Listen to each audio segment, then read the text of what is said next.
અને એનો મતલબ એમ કે જો આજનો મનુષ્ય આપણે કોઈ પણ જગ્યાએ 30 સ્થાનોમાં જો બહાર આપણે ગોતવા માટે એને તૈયાર છીએ, પણ સંતો જો બતાવો મારો રામ મારા રુધિયાની મોય રે, મારો સદગુરુ મારા રુધિયાની મોય રે, હું બહાર ચો ગોતવા જાઉં. બહાર આપણે ગોતી રહ્યા જે વસ્તુનો બહાર ગોતી એ તમારા ભીતરમાં પડી છે. આમ મહાપુરુષો કહે છે. એટલે આવા મહાપુરુષોનો ધન્યવાદ કહેવાય કે આટલા જન્મો જન્મ આપણા જતા રહ્યા, જે વસ્તુ આપણને ખબર નથી, બરોબર, એ વસ્તુ આપણને આપણા ભીતરમાં પાછી બતાવી, એટલે કેટલું બલિદાન કહેવાય. એટલે આવા મહાપુરુષને કોટી કોટી વંદન કહેવાય. એટલે જે બનવું હોય તમે હારા હશો ને તો તમે જે પણ કોઈ પણ કાર્ય કરશો ને તો 100% તમે હારું જ કરશો. અર્જુન યુદ્ધ કર્યું, અર્જુન એવું કર્યું, યુદ્ધ કર્યું, બરોબર, પણ અર્જુનને જો પેલા કૃષ્ણ પરમાત્માએ ઉપદેશ આપી દીધો, આપ્યો ને, એને સારો બનાવ્યો, ધાર્મિક બનાવ્યો, જ્ઞાની બનાવ્યો, અને એના જોડે જો યુદ્ધ કરી, પણ એ ધર્મનું યુદ્ધ કહેવાનું કે નહીં. આપણે જોઈને કીડી નહીં મારતા. આપણને એવું કે કીડી કદાચ આપણા પગે મળી જાય તો આપણને પાપ લાગે એવું છે. જ્યારે મહાભારતના યુદ્ધની અંદર અર્જુને એવા મહાપુરુષોનો ખરેખર વધ કર્યો, એવા મહાપુરુષોને ખરેખર માર્યા કે ના ભૂતોના ભવિષ્યથી ના પૃથ્વી કદી આવા મહાપુરુષનો જન્મ આપીથી ના આપશે, અને અત્યારે હાલ પણ નહીં. એવા મહાપુરુષો હતા જેને ખરેખર મહાભારતની અંદર અર્જુને એમનો વધ કર્યો.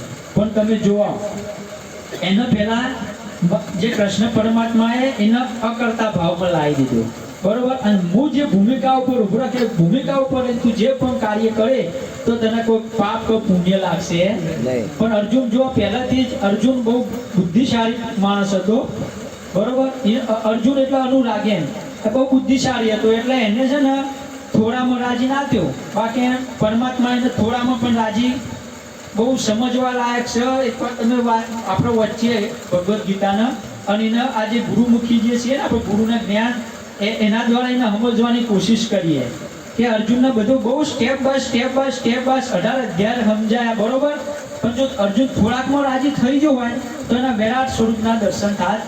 જેમ કે એને એટલી બધી પ્રલોભન પણ આપ્યું હતું કે તું યુદ્ધ કદાચ જીતીશ ને તો તને 3 લોકનું રાજ મળશે, સ્વર્ગ મળશે, એમ 3 લોકનું રાજ પણ તને મળશે, તારી વાહ વાહ થશે. પણ અર્જુન એમાં પણ રાજી ના થયો, પ્રશ્ન ઉપર પ્રશ્ન કર્યા, અને છેવટે જઈને આજે વિરાટ સ્વરૂપને જે પરમાત્માનું સ્વરૂપ મળે એને કીધું, માગણી કરી કે મને તમે ખરેખર જે કહી રહ્યા છો ને અદ્ભુત છે, અવર્ચનીય છે, બરોબર, તો મને સ્વરૂપના ખરેખર દર્શન કરાવો. તાના પરમાત્મા એને દર્શન કરે. એટલે થોડાકમાં રાજી ના થવું, એમ ભજન કરીએ ને તો થોડાકમાં રાજી નહીં થવું. બાકી ફલવાનું કોક કામ આવ્યું એટલે કે ગુરુ મહારાજ આ કોમ થઈ જાય તો સારું, ગુરુ મહારાજ ફલવાનું કામ થઈ જાય તો થોડું માગું ને થોડુંક માગી દેવું, માગવાનું જ ના હોય, એને તો બધી ખબર જ છે. જે થવાનું આપણને બધાને ખબર નહીં, જે થવાનું એ થવાનું જ છે, પણ માગણી ના કરવી. જેમ કે ભિખારી બનવું નહીં, ભિખારી બનીને ભક્તિ કરાતી નહીં. મહાપુરુષ કેમ આનંદિત બનીને, ખુશી બનીને અને દાતાર બનીને ભક્તિ કરવાની છે. માગે એવું કરવા માટે એને તો બધી ખબર છે. જ્યારે નરસિંહ મહેતાના આ જે બધી મોમેરાને એવું ભરવાનું આવ્યું નરસિંહ મહેતાને, બરોબર, એટલે હવામાંથી લિસ્ટ આવી ગયા શું શું લેવાનું હોય તો એમ લિસ્ટ મોકલો, આપણે નહીં કહેતા. એટલે હવામાંથી નરસિંહ મહેતાને બધી પહેરમણી, ઓઢમણી, વાસણ જેવો લિસ્ટ આવી. એટલે નરસિંહ મહેતા ખરેખર આમ કરીને વાંચવા બેહા છે, ને એમ થાય કૃષ્ણ પરમાત્માની મૂર્તિ હતી અને વાંચવા બેહા છે, એટલે પછી નરસિંહ મહેતા એમ થાય, અરે રે હું કેટલો પાગલ છું કે તમને વંચાવું. જેમ કે લખનારે તું જ છું ને, આ લખ્યું કોને? આ લખનારે તું જ છું, માગનાર તું જ છું, ને આપવાનું એ તારા જ છે. બસ આટલું નરસિંહ મહેતાનો ભાવ થઈ ગયો, નરસિંહ મહેતાનું કામ થઈ ગયું. પણ આપણને આપણી ભક્તિ ઉપર વિશ્વાસ નહીં હોતો, એટલા માટે આપણને વારે ઘરે કંઈક થાય બીમાર થઈએ એટલે ગુરુ મહારાજ સારું કરી જાય, ફળનું થાય એટલે ભગવાન થોડાક પણ રાજી ના થવું, એમ થોડાક બહુ કમ રાજી થઈ જાય, બરોબર. આપણને આવું અખૂંડ ભંડાર આપણને આલ્યો પરમાત્માએ, અને દરેકનું સોલ્યુશન આપણા ભીતરમાં જ આલ્યું છે. કોઈ પણ પ્રશ્ન આવશે ને તો તમે આ ત્રિકૂટ ઉપર જશો એનું 100% સોલ્યુશન આવશે ને આવશે. અને બધું થોડું ઘણું વાવાઝોડું થોડું બધું આયા કરે સંસારની અંદર, ગભરાવાનું નહીં, પણ એક નિષ્ઠા રાખવી ગુરુ મહારાજ ઉપર, એની શ્રદ્ધા રાખવી અને સમર્પણ ભાવ રાખવો.